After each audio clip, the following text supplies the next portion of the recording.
Bonjour, qui êtes-vous? Je suis Thomas Young, membre du comité exécutif d'Equance, en charge de l'innovation, des achats, l'excellence opérationnelle et les data centers. Alors, que représentent les data centers dans votre activité? C'est une part significative de notre activité. À l'échelle d'Equance, on réalise chaque année entre 500 millions et 1 milliard d'euros d'activité dans les data centers. C'est une activité qui est en forte croissance. Et donc, un de nos enjeux, c'est d'arriver à accompagner cette croissance du marché en continuant à former des équipes, à les recruter et à les faire grossir, puisqu'il y a de plus en plus de projets dans les différents pays dans lesquels on intervient. Tout à fait. Alors, ici, nous sommes sur le projet de Colt à Villebon, le par 2, qui est en phase de construction. On le voit bien, on est en plein chantier.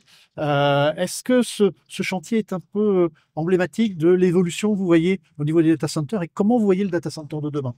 Oui, l'évolution qu'on voit, c'est que nos clients nous demandent de construire des data centers qui sont de plus en plus gros, dans des délais qui ne sont pas allongés. Donc, il faut avoir, comme le disait Brice, des séquences de travail qui soient optimisées, avec de plus en plus de demandes sur de la construction modulaire, de la préfabrication, pour gagner des heures sur les délais, donc de plus en plus gros, et avec aussi un changement de technologie, où on bascule avec l'arrivée de l'IA et des puces qui sont beaucoup plus puissantes, sur du refroidissement à l'air à du refroidissement à l'eau. Donc les deux grosses tendances, c'est des data centers plus gros, des plus grands campus dans lesquels on construit les data centers les uns à côté des autres, et avec effectivement une demande qui explose pour en construire davantage. Alors, vous évoquez le fait d'avoir des data centers plus grands. On le voit avec Colt, par exemple, qui vient d'annoncer la cession d'une partie de ce petit data center pour se recentrer vers ce qu'on appelle l'hyperscale. Quelle est votre relation avec les hyperscalers, puisque ce sont les principaux clients de vos clients?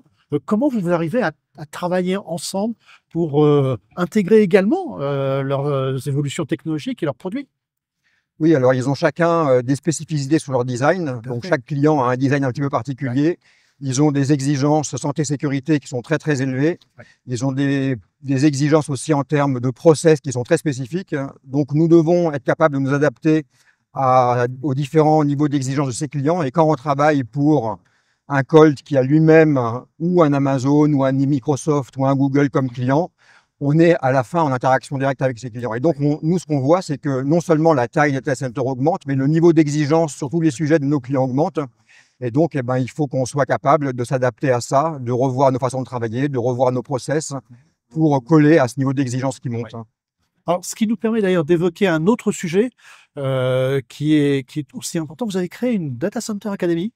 Oui. C'est-à-dire qu'aujourd'hui, également, vous formez vos femmes et vos hommes. Ça me paraît être une démarche importante. Oui, en fait, c'est le cas sur tous nos marchés en croissance. On n'arrive pas à recruter des personnes qui sont directement formées à nos métiers. Donc, ce qu'on fait, c'est qu'on recrute des personnes qui ont un niveau de compétence satisfaisant et après, on les forme pour les accompagner à nos métiers. Donc, on l'a fait dans le nucléaire, où on a aujourd'hui, par exemple, 4000 personnes qui travaillent dans le nucléaire avec des besoins de recrutement significatifs. On le fait dans les data centers, on le fait dans le solaire. Donc, tous les marchés qui sont en très forte croissance, on a l'obligation, nous, de former les personnes à nos métiers, puisque de toute façon, on ne les trouve pas sur le marché. Donc, l'idée, c'est vraiment de dire, on recrute des personnes, où on prend des jeunes ingénieurs, et on les met sur nos projets, et on les fait monter tout doucement en compétences.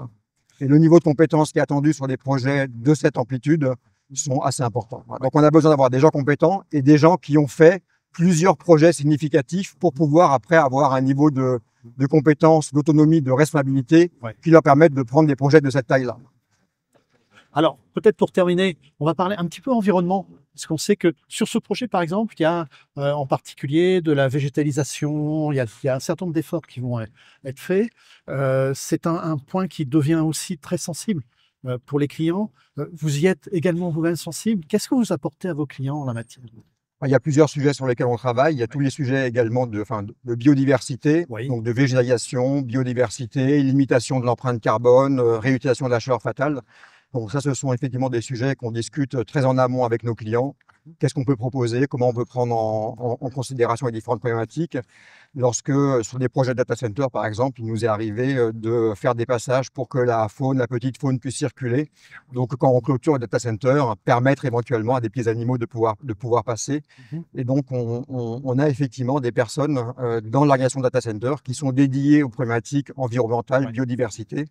Ce sont des contraintes qui sont de plus en plus importantes et que nous allons reprendre. Comment on peut aussi réutiliser des matériaux, toute la problématique du reuse qui est plus facile dans un bâtiment tertiaire où on peut réutiliser les toilettes que dans un data center, mais en tout cas, ce sont des sujets qu'on adresse.